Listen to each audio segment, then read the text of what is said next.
from Jeju by Sumi Han, which is the first book in the Book Traveler book box. And now I'm going to open up my first gift. So far in the book, we have met the protagonist. Her name is, and I'm going to totally butcher her name. It's Junja, and she's a young girl in Korea. And this apparently is taking place right before the Korean War, it sounds like. I don't know much about the Korean War, so this will be really interesting to read about some of that history. My wheelhouse is World War II. This takes place after that, so I'm excited to read about a new era. So, souvenir number 1 says recommendation, open at the end of chapter 1. So let's go ahead and open this up. Maybe. Okay. And, oh, look at this. It is a beautiful necklace. And it looks like it has a pearl. Has a couple of pearls. Oh, it's all tangled though. That's okay. Oh, look at how beautiful that is. That is a very pretty necklace. And it has a shell like it's abalone with the pearl. So, pull that a little closer so you can see. So it has the abalone shell and the pearl to represent her dive. Oh, that is a beautiful gift. Well, hello again. So we are a bit further into the book. I just finished chapter 10. If you do not want spoilers about The Mermaid from Jeju by Sumi Han, stop watching because I'm about to give you some spoilers. So, Junja went up to the mountains to deliver some abalone for her mother. Met her mother's friends up there who appear to be what they call nobles, so they seem to be rich. They are pig farmers. She exchanged the abalone for a piglet. She met the eldest son, and they had a connection. I'm going to go ahead and say it's a love connection. Although I don't think he's her husband. He could be, because he's very scholarly, so he could be educated, but I don't know. So she met this boy man, and they had that love connection. When she got back from the mountains, her mother had been in an accident and was dying, and she got there just in time to say her goodbyes. And then she began to care for her younger brother and sister. Her grandmother reached out to her father on the mainland, and they're gonna go. Her younger brother and sister are gonna go live with her father, and their father on the mainland. And they've made friends with a constable who is going to look into Jeju. I do not pronounce her name right at all. Junja. I want to call it Jeju, but it's Junja. Junja's mother's death, because apparently she was beaten to death. So remember, this is the start of the Korean War, so there's lots of things happening. They're very anti-communist. So with that being done, I just wrapped up chapter 10. And I'm going to go ahead and open my souvenir number 2, which says it's recommended to open at the end of chapter 10. So let's go ahead and see what we can do.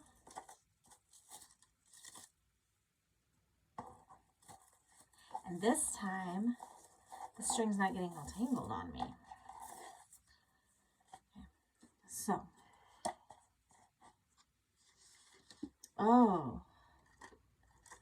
Jeju's special magical Jeju rocks. Oh, Jin's special magical Jeju rocks. The black wind of stones of Jeju, volcanic rock. Oh, this is so gorgeous. So, the brother is going to go live with his father. and he was saying that he wanted to take his rocks because they hold the spirits of the island. And so his older sister, the middle child, maybe she's the younger sister, I don't remember which order they went in. But anyways, the sister was making fun of him for wanting to take his rocks. So these are the rocks.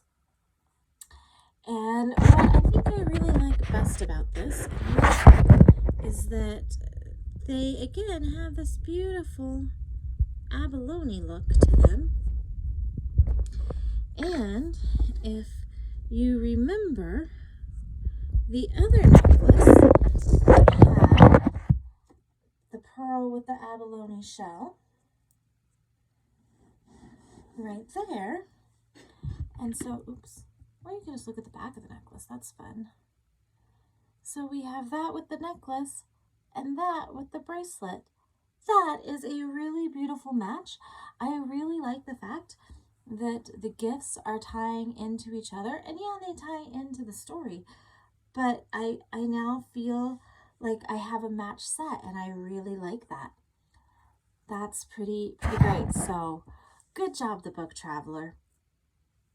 Okay, so the space between the last gift and the next gift was only a single chapter. The last gift was chapter 23. This gift is chapter 24. So if you don't want spoilers, don't pay attention to this, skip to the end or whatever. So this is after the end of chapter 24 of The Mermaid from Jeju from Sumi Han.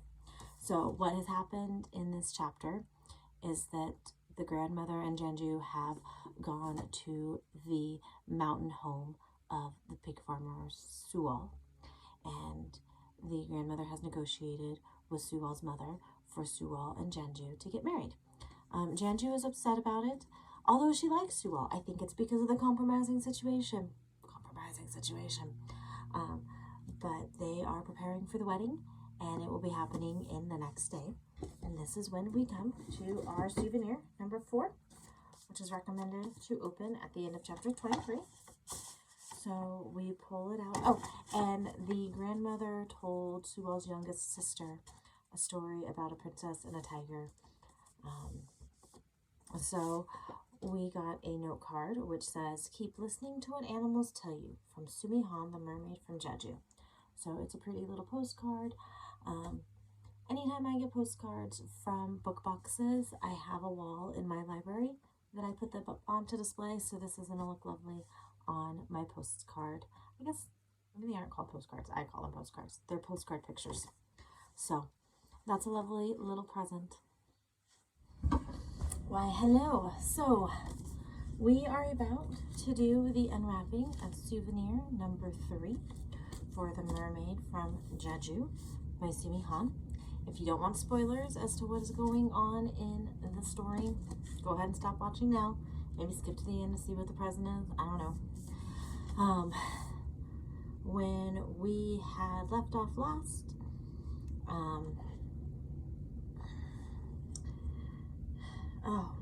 Junja's, I keep wanting to call her Jeonju still, Junja's brother and sister had gone off with their father, and Jeonju was left with her grandmother, and she continued diving and taking care of things, and she was still occasionally seeing the pig farmer's son, Sual. Her grandmother and her went to the market, and she met a restaurant owner who was also selling fish at the market, and she had a dinner date with an American soldier, and they come to find out that Sual is been arrested for being found in a compromising position, very compromising position. Very, very compromising. I am not going to spoil that one because it might be a little shocking. Very compromising position, which Junja was very upset about. So come to find out that the grandmother has been working with the constable in kind of an underground resistance almost. And the constable is not who we think he is at all. He's a very, very chameleon man. but we just separated with the grandmother and Junja and Suwal going back to their village, and the constable going off to his next disguise to be who he's going to be.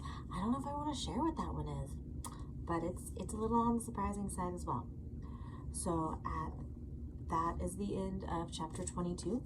This book is really moving along quickly, and it's going really well. I'm enjoying it. So let's go ahead and open up our souvenir number 3. And as we open it, experience a Jeju transformation with a foot or soak bath. Oh, so because the constable had stopped and we had watched him transform from one of his characters to another character, and he took a bath in the river and stuff. So, Orange Blossom Bath Oil, made for you by Bubbleberry Co., brought to you by the Booked Traveler Box. Let's take a smell of this. Ooh, that does smell good. Much like Willy Wonka, I wish that I had smell-o-vision to share this with you. It smells delicious. So that is the end of chapter 22 of The Booked Traveler. Hi. So I have just finished chapter 37 of The Mermaid from Jeju by Sumi Han, the Book Traveler book for June. If you don't want spoilers on the storyline, skip to the end. See the present. Don't listen to the spoilers. When we had left off, Junja had been getting ready to be married to Suwal. It was the night before the wedding. We were all excited, right? And then the morning of the wedding, they get bombed by Americans. The entire farm burns down. Tons of people are murdered. Of course, the wedding is off, and Suwal, feeling guilty about this, feels like it's his fault because he was involved with the resistance, and he runs off. And Junja is left still unmarried. So then we kind of switch perspectives again, and we go back to Dr. Moon, Junja's husband, and he is really haunted by her death, and he's being haunted by ghosts. So he decides to go back to Korea, and he goes back to Korea, and he meets up with his friend Dongmin. I'm gonna double check that one. These names are killing me. Yeah, Dongmin. So he meets up with Dongmin, and then they're traveling back to Korea, and they're hiking up the mountains, and they come back to all their memories. And so we've kind of changed perspectives from Junja's memories to Gunjo and Dongmin's memories. So come to find out, they met as they were joining the army, and then they got sent off to Jeju together, and they are working for Commander Lee. Commander Lee is Constable Lee. So he is quite the chameleon, as I said, and he has definitely, I would say, playing some double sides there, maybe triple, maybe quadruple. He seems to be a far more complicated character than we might have time to discuss. So while getting ready to ship off, though, Dongmin and Gunjo go to the restaurant of the cafe woman that we had met and meet her sister. It starts with a Y. Sorrow. Yeah, gotta love these names. Meets her. Dongmin falls in love with her. And we do know that based on the present tense that they are married. So hooray for that. And they still have the restaurant, and it's awesome. While they are stationed in Junja's village, and Junja is one of the women who are serving them their meals. At that time, Gunjo sees her, and he immediately falls in love with her. Her grandmother, though, is getting steadily sicker. Junja goes to Commander Lee and has to go to the mountains to get her mushrooms. He works some of his secret agent, double agent, chameleon magic and lets her go to the mountains, and she has 2 escorts. Her 2 escorts are Dongmin and Gunjo. While they are harvesting the mushrooms, though, they see a massacre happen. Some other nationalist soldiers are murdering women and children because they want to know where the men are. And sadly, sadly the family is Sual's family. It's all of the women and children and a single elderly man from Sual's farm, which is like a village, it seems like. So it's his village and his farm. And they are massacred. It's pretty harsh stuff, and it's pretty violent. I mean, it's about war. War is violent. When they come back down, though, Commander Lee tells them that he has another job for them. They're to run away, and when they run away, he wants their feet to be seen in the snow. I have a feeling that it has to do with the secret sea caves and saving the villagers. I haven't gotten to that part of the book yet, but that's my suspicion, is that he wants the soldiers to have a false trail because all of the villagers are going to hide out in the sea caves to be saved, because Commander Lee is actually a good guy. That's my thought process. So I don't know. I hope, maybe it's just my hope, because otherwise it's horribly tragic if yet another village is massacred. But I know that happens. I know that in some of the Korean Wars, the Vietnam War, that these things happen, and it was tragic and horrible. So that's where we are right now. Gunju, Dongming, and Junja are leading off the forest trail, and she's now taking them in the back entrance to the sea caves. See, that's why I think it's the sea caves thing. So let's go ahead and see what our souvenir number 5 is, which recommends opening at the end of chapter 37. So let's go ahead and open this up.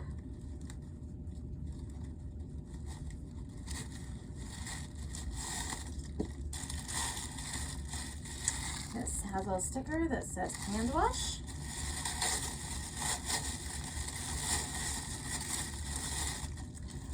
Oh, and it is a beautiful ladle for dipping water to drink or to wash your hands, maybe. I know that they were talking about some hand washing, and I know that they were talking about water and drinking water, but I can't think of the exact scene that this ties to. I still feel that it really goes with the storyline, because they're constantly ladling soup or ladling water, and it's beautiful. It's gonna fit really well and with all of my kitchen utensils, but I can't think of the specific scene. But maybe it's not tied to a specific scene. Maybe it's just tied to the general theme. So I really like it. It's beautiful. It's a beautiful ladle. Oh, haha. Hey, look, read to the bottom. So at the bottom of the package is an envelope that says Hao Meng's recipes. As we open that up, it looks like there's some recipe cards here. Oh, and there are 2 recipe cards for gosoru, or fern break, which looks like it's a soup. And then for green onion kimoha, which looks like it might be another soup. So that would be why we need a label, is because we're going to be making things. It makes so much more sense now. Read to the end. Make sure the bag's empty when you open the stuff. Okay, so I have finished The Mermaid from Jeju by Sumani Han. I'm going to give you a little brief overview of how it ends and my opinions, and then we will go ahead and open souvenir number 6. If you don't want to hear any spoilers, go ahead and scroll past. I was correct on my last video. They were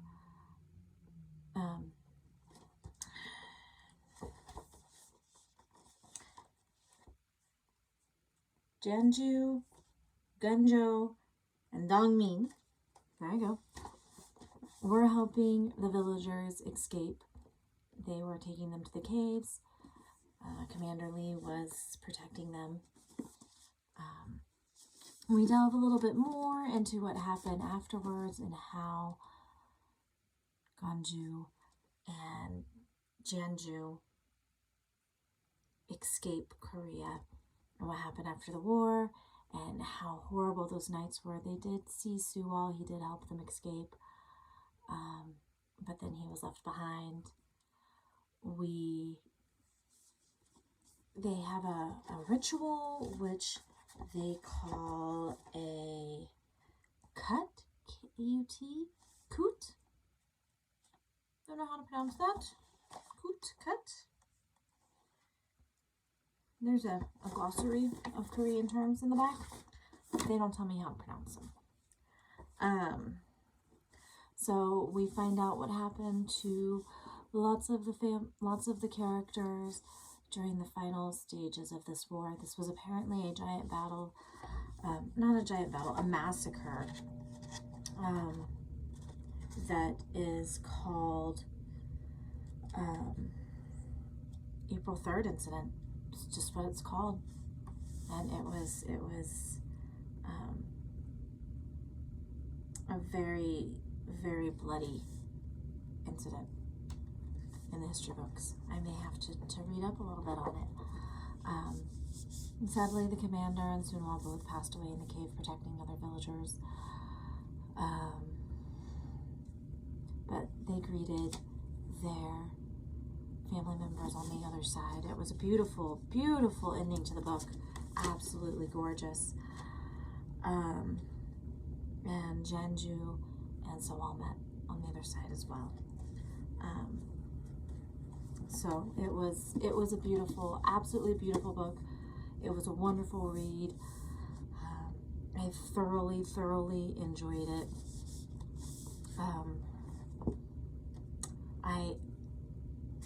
The writing was beautiful and the imagery was gorgeous. War is ugly and hard, and it opened my eyes to yet another period of history that I have no knowledge of. That I do. I don't need to be a major history major, but I'd like to know a little bit more about some of these periods that I've seemed to have missed. And it was just beautifully written. The author tells us at the end that the story came to her as a dream while she was helping her father through chemotherapy and pancreatic cancer. And then when she went to Korea to continue her research, she herself became haunted by the ghosts of the April 3rd incident. So it was really beautifully written. And I am so glad that this was the selection, because I don't know that I would have picked this book up if the Book Traveler had not picked this book. So with that being said, let's go ahead and open up our 6th and final souvenir, which says that it's to be opened at the end of the book.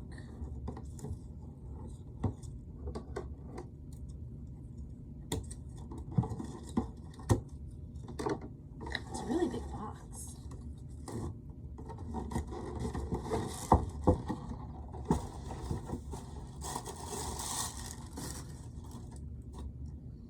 So there's a card that says, as many times as a life could end, it would start back up all over again. Sumi Han, the mermaid from Jeju. I like these quote cards. They're really pretty. And then we have something that says it's a travel log. And so it is a letter from the Booked Traveler. And it's pretty long, so I'm not going to go ahead and read it, but it's pretty long, and it seems to be talking a little bit about what the Book Traveler is, and about Janju's story and why, or Junja's story, why it appealed to them. So inside is a woven basket with a fern, which, remember, that is what Junja and Suwa were picking, were ferns when they fell in love. And then there's also fern and moss, small batch soy melts infused with pure fragrance and clove, hand poured by Wonder Candles. Are these candles?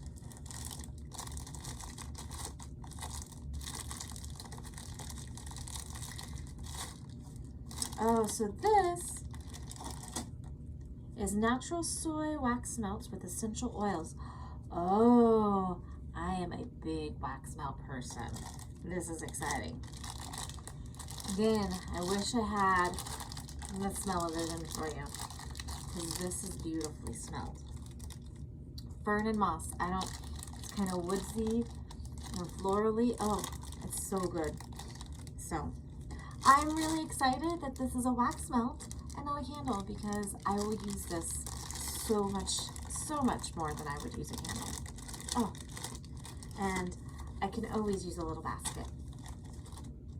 So, that is The Mermaid from Jeju from the book Traveler. I hope you enjoyed my little narratives and my unwrapping of the gifts. If you're interested in the book Traveler, you can of course go to their website, which the link is in the description. So thank you.